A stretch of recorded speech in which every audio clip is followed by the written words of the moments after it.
오늘 우리가 하나님의 자녀로 함께 또 모여서 예배하게 되었습니다. 우리 전후장으로 축복하면서 인사하도록 하시죠. 네, 축복합니다. 네, 잘 나오셨습니다. 네, 은혜 받으십시다. 네, 복을 받으시려면은요. 네, 아멘. 네, 오늘도 우리 예배가 복된 예배가 된 줄로 믿습니다. 오늘 우리가 읽은 본문 믿음장으로 잘 알려져 있는 그런 본문입니다. 구약의 인물들을 열거하면서 그들이 믿음을 가지고 살았던 사람들이라고 소개하고 있기 때문이죠. 이로써 믿음이 구약 성도들의 삶의 구심점이었다라는 것을 우리는 알 수 있습니다. 그렇다면 우리는 이 본문이 말하는 믿음이라는 용어와 관계에서 두 가지를 좀 생각을 해봐야 됩니다. 하나는 히브리서 저자가 말하고 있는 믿음은 어떤 것인가? 물론 저자는 믿음을 정의하지는 않아요. 단지 이 믿음은 그리스도의 일들을 계획하신 하나님을 믿었다라고 이야기합니다. 그러니까 이들이 하나님을 믿는 것이 그리스도를 믿는 것과 어떤 의미가 있는지는 설명하지 않지만 히브리서 전체적인 맥락을 보게 되면 구약의 이 믿음의 조상들 역시 그리스도와 관련된 약속의 시대를 살았고, 그런 의미에서 이들의 믿음도 분명 그리스도에 대한 믿음과 관계가 있다라는 사실입니다. 다른 하나는 저자가 이들의 믿음의 증거로 언급한 내용들 보면 구약 성경의 기록과 비교해 볼 때 지극히 단편적이에요. 하나님을 믿었다라는 이야기만을 부각시키고 있죠. 각 사람이 그 믿음과 함께 보였던 불신앙이라든지 죄에 대한 이야기라든지 약점이라든지 이런 것은 이야기하지 않고 있습니다. 이로써 죄와 허물, 불신앙과 인간적인 연약함, 실수들, 이 모든 것조차도 예수 그리스도의 희생적인 자기 제사의 근거에서 하나님에 의해 전적으로 없는 것으로 취급되고 있다. 로마서에서 바울은 간과 하나님께서 그 순간에 눈을 감았어. 나는 안 봤어. 나 몰라. 이렇게 이야기하는 것과 똑같다라고 생각하시면 좋을 것 같습니다. 히브리서 10장 17절에 인용된 말씀대로 저희의 죄와 불법을 다시는 기억하지 않으리라 라는 하나님의 방법이 이 히브리서 11장에 직접 사용되고 있는 것입니다. 자, 이런 믿음에 대한 이해를 가지고 아벨의 믿음 이야기, 에녹의 믿음 이야기, 노아의 믿음 이야기가 기록되어져 있고, 아브라함과 사라의 믿음 이야기가 시작이 됩니다. 하나님의 부르심과 땅의 약속을 받았을 때 아브라함은 이 약속을 받아들입니다. 그리고 하나님을 믿었죠. 알지 못하는 약속의 땅을 향해서 고향을 떠난 것이 그의 믿음을 증거해 줍니다. 아브라함과 이삭, 야곱이 약속의 땅을 소유하지는 못했지만 그곳을 떠나지 않고 장막을 치고 살았다라는 사실도 하나님의 약속을 믿었다라는 증거로 제시되고 있습니다. 그들은 하나님께서 설계하시고 지으실 성이 건설될 터를 믿음으로 받아들인 것입니다. 또한 사라도 늙은 나이에 믿음으로 아들을 낳을 능력을 얻었습니다. 할머니가 아이를 낳았다라는 사실이 그가 하나님의 신실하심을 믿었다라는 증거가 됩니다. 아브라함과 이삭, 야곱이 자신을 외국인 나그네로 말했다라는 사실도 그들이 더 나은 고향을 확신하면서 사모하고 있었다라는 증거가 되고 있습니다. 그러나 그들의 믿음은 단순히 가나안 땅에 대한 기대만은 아니었습니다. 그들은 하늘에 있는 본 고향을 사모했다. 그래서 땅에서는 나그네로 자처하며 살았다라고 우리에게 이야기합니다. 히브리서 저자는 그들이 기대하는 것을 확실한 결과 하나님께서 아브라함과 이삭과 야곱의 하나님으로 불리기를 부끄러워하지 아니하셨고 영원한 성을 예비하셨다라고 해석해 줌으로써 아브라함의 후손들이 이미 저 하늘의 공동체로 간주되고 있다라는 것을 강조해 주고 있습니다. 이로써 이 땅을 살아가는 신앙 공동체가 진정으로 바라보면서 나아갈 삶의 방향을 우리에게 가르치고 있는데, 그것은 바로 저 영원한 본향입니다. 모세는 시편 90편 10절에 보니까 우리의 연수가 70이요 강건하면 80이라도 그 연수의 자랑은 수고와 슬픔뿐이요 신속히 가니 우리가 날아가나이다 라고 하였습니다. 아무리 백세 시대를 말하고 있지만 인생의 유한성에 대해서 모세의 이 가르침은 지금도 유효하죠. 그렇다라고 한다면 우리는 어떻게 저 영원한 본향을 사모하면서 지향하면서 살 수 있을까 물어봐야 됩니다. 우리는 시간에 매여서 살고 있습니다. 이것은 도시를 사나 농촌을 사나 다르지 않습니다. 시간과 때에 맞춰서 반드시 해야 할 일이 있기 때문입니다. 이처럼 우리가 경험하는 모든 것이 시간의 지배하에 있다라고 해도 틀린 말은 아닙니다. 그래서 우리 입버릇처럼 하는 이야기 있잖아요. 바쁘다. 바빠. 왜 이리 바쁜지 모르겠다.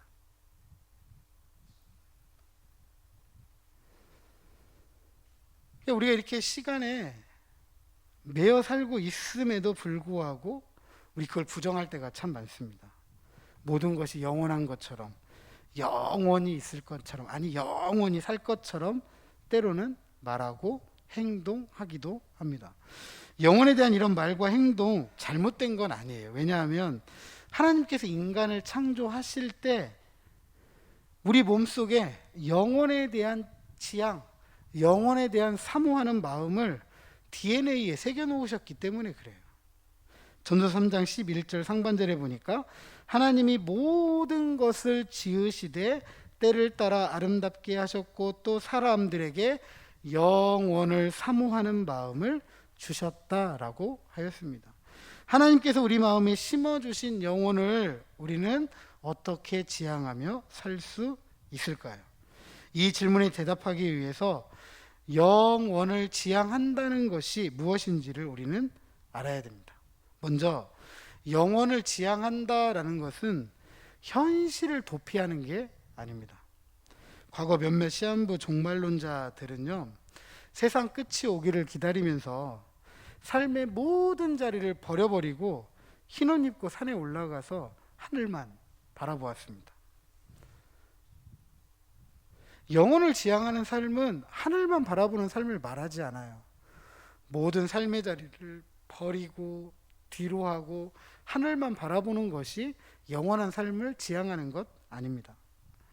솔직하게 오늘날에도 현실의 책임을 외면하고 지나치게 내세주의로 치우친 우리들의 신앙생활이 많은 이들로부터 비난을 받고 있습니다. 즉 천국을 말하는데 오늘 우리들의 삶의 자리를 외면한 천국 이야기만 한다는 거죠. 이것은 하늘에서 이루어진 뜻을 이 땅에 이루어 달라라고 가르쳐 주셨던 예수님의 기도, 주기도를 부정하는 삶의 태도이기도 합니다. 우리는 부단히 예수님께서 가르쳐 주신 주기도의 이 내용이 우리의 삶이 되기까지 살아내야 합니다. 이것이 믿음이고 이것이 믿음의 역사입니다. 이런 의미에서 영혼을 지향하는 삶은 하늘의 영원한 관점에서 우리들의 인생을 보는 것입니다. 영원한 기준으로 우리의 인생을 평가하는 삶이라고 말씀드릴 수가 있습니다. 왜냐하면 이 땅의 삶은 영원에 이어져 있기 때문이죠. 이처럼 영혼을 지향하는 삶은 인생을 더 확장된 관점에서 이해하도록 돕습니다. 누가복음 12장 16절 이하 21절에 보면 형과의 유산 분배 문제 때문에 고민하는 한 부자가 등장합니다. 이 부자는 삶을 걱정하지 않을 만큼 큰 부자예요. 그렇게 성공을 했어요. 하지만 영혼의 관점에서 보면 완전히 잘못된 삶을 살아갑니다. 아무리 부자라고 할지라도 자신의 생명에 대해 주장할 수 없기 때문입니다. 그래서 예수님은 삶을 걱정하지 않을 만큼 큰 이 부자, 성공했다라고 하는 이 부자에게 이렇게 이야기합니다. 너는 어리석다. 너는 바보다. 이렇게 책망을 합니다. 영혼을 지향하는 사람은 삶을 걱정하지 않을 만큼 크게 성공한 삶이 전부라면서 마음을 뺏기지 않습니다. 우리는 우리의 삶의 모든 것을 영혼의 관점에서 분별하고 영원한 가치를 가지고 살아가야 합니다. 예수님께서 말씀하십니다. 누가복음 12장 21절, 자기를 위하여 재물을 쌓아두고 하나님께 대하여 부요하지 못한 자가 이와 같으니라. 두 번째로, 영혼을 지향한다라는 것은 영혼을 준비하는 것을 의미합니다. 성경은 이 땅에서의 삶이 영원한 세계의 준비 과정임을 분명하게 이야기하죠. 우리가 이 땅에서 한 일에 대해 언젠가 하나님 앞에서 평가를 받게 됩니다. 다시 말해서 영원한 삶에 영향을 미치는 것이 바로 오늘 우리가 살아가는 이 삶의 자리입니다. 그래서 성경은 이 영원한 삶을 위해 오늘을 어떻게 살아야 할 것인지를 끊임없이 가르치는데 가장 먼저 우리에게 이렇게 이야기합니다. 깨어 있으라, 근신해라, 이렇게 이야기합니다. 열처녀의 비유, 좋은 예가 된다라고 생각이 듭니다. 혼인잔치에 초대받은 열처녀 중에 5처녀는 등과 함께 신랑을 맞기 위한 충분한 여분의 기름을 준비합니다. 반면에 5처녀는 여분의 기름을 준비하지 않아요. 예상보다 신랑의 도착 시간이 늦어지고 졸게 됩니다. 성경은 졸고 있는 열처녀에 대해서 책망하지도 않고 칭찬하지도 않아요. 너무 자연스럽잖아요. 신랑이 올 때까지 들러리로 기다려야 될 사람들이 너무 늦게 오니까 피곤한 것 어떻게 할 수 없어요. 졸 수도 있고 잘 수도 있습니다. 그리고 성경은 평가하지 않아요. 왜 졸았냐, 왜 잤냐, 책망하지 않아요. 자정이 되어서 신랑이 도착했다라는 소리가 들립니다. 처녀들이 일어납니다. 등을 준비합니다. 그런데 여분의 기름을 준비한 5처녀는 도착한 신랑과 함께 혼인잔치에 참여했지만 반면에 여분의 기름을 준비하지 못한 5처녀는 꺼져가는 등을 위해서 기름을 준비하기 위해 부산합니다. 이리 뛰어다니고 저리 뛰어다닙니다. 그러나 결국 혼인잔치에 참여하지 못하게 됩니다.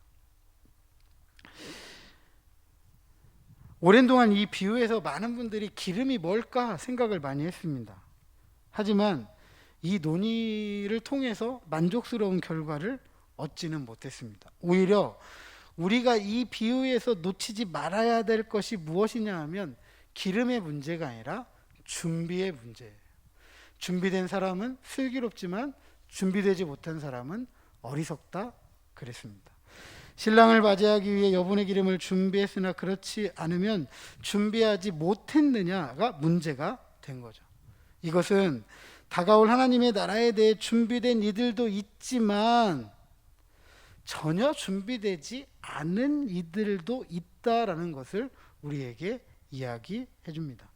그래서 예수님께서 이렇게 권면합니다. 13절 말씀해 보니까 그런즉 깨어 있으라. 너희는 그날과 그 때를 알지 못하느니라. 이처럼 영혼을 지향하는 삶은 영혼의 삶을 준비하는 것입니다. 그것도 다시 오실 주님을 영접하는 삶이죠. 그러기에 예수님의 가르침처럼 우리는 깨어 있어야 할 것입니다. 자, 그렇다면 이와 같이 영혼을 지향하는 삶을 살아갈 때 과연 우리에게 어떤 유익이 있겠느냐는 거죠. 어떤 유익이 있길래 우리는 이 영혼을 지향하는 삶을 오늘 살아야 되느냐라고 질문해 볼 수가 있겠습니다. 물론 성경은 영혼을 지향하는 삶을 통해서 우리가 주님의 나라로 인도함을 받는다. 우리의 영혼을 풍성하게 하는 유익이 있다라고 가르칩니다. 자, 이런 유익은 지금 삶이 아니라 언제 삶에 대한 이야기죠? 이 땅의 삶을 끝내고 그 다음 주어지는 삶에 대한 이야기예요. 우리가 지금 살펴보자고 하는 것은 다음의 삶에 대한 이야기가 아니라 지금 여기에서 우리의 삶에 주는 유익이 무엇이냐는 거죠. 저 영혼을 바라볼 때. 자, 첫째로 영혼을 지향하는 삶은 올바른 소망을 갖도록 합니다. 베드로가 쓴 편지에 보면 이렇게 이야기합니다. 우리에게 산 소망이 있다라고 이야기해요. 그러면 반대로 어떤 소망도 있다는 이야기죠? 죽은 소망도 있다라는 거죠. 그러니까 영혼을 지향하는 삶은 우리에게 올바른 소망을 갖도록 합니다. 산 소망을 갖도록 하는 유익을 줍니다. 소망이 우리의 삶에 얼마나 필요한지 굳이 말할 필요가 없습니다. 만약 오늘 아침에 여러분들이 눈을 뜰 때 소망이 없고 어떤 새로운 것들에 대한 기대가 없으면요, 아침에 눈 뜨고 싶을까요? 그래도 어제보다는 다르겠지, 우리 마음에. 그래도 어제보다는 오늘이 낫겠지, 그래도 조금은 더 좋겠지. 농사 짓는 거 생각해 보세요. 만약에 올해 벼농사가 별로 안 좋다고 이야기를 들었습니다. 저는 다니면서 잘 익은 줄 알았더니 봤더니 쭉정이가 너무 많은 거예요. 쭉정이가. 만약에 저 벼를 심을 때 올해 쭉정이가 많을 줄 알았으면 심으셨겠어요? 아니잖아요. 그 벼를 심을 때는 어떤 마음이었죠? 내가 한 포기 심은 이 벼 이삭에서 많은 나달이 맺힐 거라고, 그런 생각을 가졌기 때문에 저 땅에다가 벼를 심은 거잖아요. 물론 벼농사가 안 돼서 마음이 참 아픈데요, 어찌되었든지 간에 시작은 그렇게 시작한다는 거죠. 그러니까 사람의 삶이라는 게 소망이 없이는 살아갈 수 있는 삶이 없습니다. 종종 우리는 소망이 없는 삶을 죽었다라고 말할 정도입니다. 그래서 바울은 로마서 8장 24절 이하 25절에서 우리가 소망으로 구원을 얻었음에 보이는 소망이 소망이 아니니 보는 것을 누가 바라리요. 만일 우리가 보지 못하는 것을 바라면 참음으로 기다릴지니라 라고 하였습니다. 바울이 말하는 소망은 다가올 영원한 세계에 대한 소망이죠. 이 소망이 있다라고 한다면 어떤 상황, 어떤 경우, 어떤 어려움이 있다라고 할지라도 인내할 수 있다라고 힘주어 말하고 있는 것입니다. 하나님께서 약속하신 영혼을 향해 나아가며 그 영혼의 관점에서 인생을 살아가는 사람은 저 마지막 날에 주어질 소망을 붙잡고 살아가는 거죠. 그리고 이 소망은 우리가 살아가는 삶을 변화시킬 것이고, 이 소망은 우리들의 모든 소망에 대해서 새로운 의미를 부여하게 됩니다. 바로 이때 우리는 이 세상 사람들이 살아가는 삶의 모습이 아니라 저 하늘의 삶, 위의 것을 구하는 삶을 살아갈 수 있는 것입니다. 자, 두 번째로 영혼을 지향하는 삶이 우리에게 주는 유익은 어떤 것이냐? 우리로 하여금 삶을 낭비하지 않도록 합니다. 만약 우리가 이 세상에 일시적인 것들에 마음을 빼앗기고 그것들을 추구하게 된다면 우리의 소중한 인생, 헛된 것들에 의해서 소진되고 낭비될 것입니다.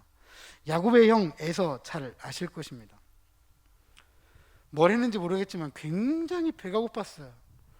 이 배고픔에 그만 야곱의 음식 한 그릇에 뭘 팔아버리죠? 장자의 권리를 팔아버립니다. 성경은 이 일에 대해서 이렇게 평가해요. 창세기 25장 34절에 보니까 야곱이 떡과 팥죽을 에서에게 주매 에서가 먹으며 마시고 일어나 갔으니 에서가 장자의 명분을 가볍게 여김이었더라. 에서는 눈앞의 피로만 집중했어요. 순간의 만족을 위해서 영원한 것을 버리고 만 것입니다. 그래서 영혼을 지향하는 삶은 영혼의 관점에서 인생을 보기 때문에 자연스럽게 가치가 있는 것이 무엇인지 분별하게 됩니다. 알게 되고 그것에 자신의 삶을 내어놓게 되는 것입니다. 영혼의 주인이신 하나님을 자신의 삶의 주인으로 알고 그분을 기꺼이 믿고 섬기며 살아가게 되는 것입니다. 자신의 소유, 정체성, 현실, 고난, 인간 등에 대한 올바른 관점을 갖게 되잖아요. 그래서 하나님의 통치를 이루고 성취하며 살아가게 되는 것입니다. C.S. 루이스가 이렇게 가르칩니다. 역사를 공부해 보면 현재의 세상을 위해 가장 많은 일을 했던 그리스도인들은 다음 세상에 대해 가장 많이 생각했던 사람들이었다. 우리가 이 세상에서 무기력한 삶을 사는 것은 다음 세상에 대해 거의 생각하지 않기 때문이다. 천국을 겨냥하면 천국뿐 아니라 이 땅을 덤으로 얻을 것이다. 그러나 이 땅을 겨냥하면 당신은 아무것도 얻지 못할 것이다. 사랑하는 성도 여러분, 추석 명절입니다. 온 가족들이 함께 모일 수 있다는 것이 얼마나 소중한 것인지 예전에 일상일 때에는 잘 몰랐던 것이잖아요. 그런데 코로나 때문에 가족들이 함께 모인다라는 것이 이렇게 소중한 것인지 새삼스럽게 깨닫는 기회가 됩니다. 코로나가 가져온 아이러니 아닌가 생각이 됩니다. 코로나 때문에 많이 빼앗긴 것이 있는데 코로나 때문에 소중한 것이 무엇인지 좀 알아갈 수 있는 그런 기회가 되지 않았나 그렇게 생각이 됩니다. 일상이 얼마나 소중한지, 가족이 얼마나 소중한지 우리가 생각하도록 돕는 거죠. 우리가 맞이하는 이 명절이 앞서 이야기했던 것처럼 낭비되는 시간이 되어서는 안 된다라고 생각합니다. 이번 추석은 만나든 아쉽게도 만나지 못하든 우리는 조금 더 값진 명절을 만들어갈 수 있어야 된다라고 생각이 됩니다. 이 값진 명절에 사랑하는 가족들에게 진정으로 인생이 추구하고 나아가야 될 삶이 무엇인지, 저 본향을 향해 살아간다는 것이 무엇인지, 저 본향을 바라보며 나아가는 삶이 어떤 것인지 그것을 권면하고 가르치고 또 그런 삶을 살아가기로 결단하고 결심하는 그런 시간이 되어야 할 것입니다. 그래서 영혼을 지향하는 삶이 주는 유익을 누리면서 이 땅에 하늘에서 이루어진 하나님의 뜻을 이루고 성취해가는 믿음의 가정, 믿음의 가문의 역사 써가는 저와 여러분 우리 모두가 되시기를 주님의 이름으로 축복합니다.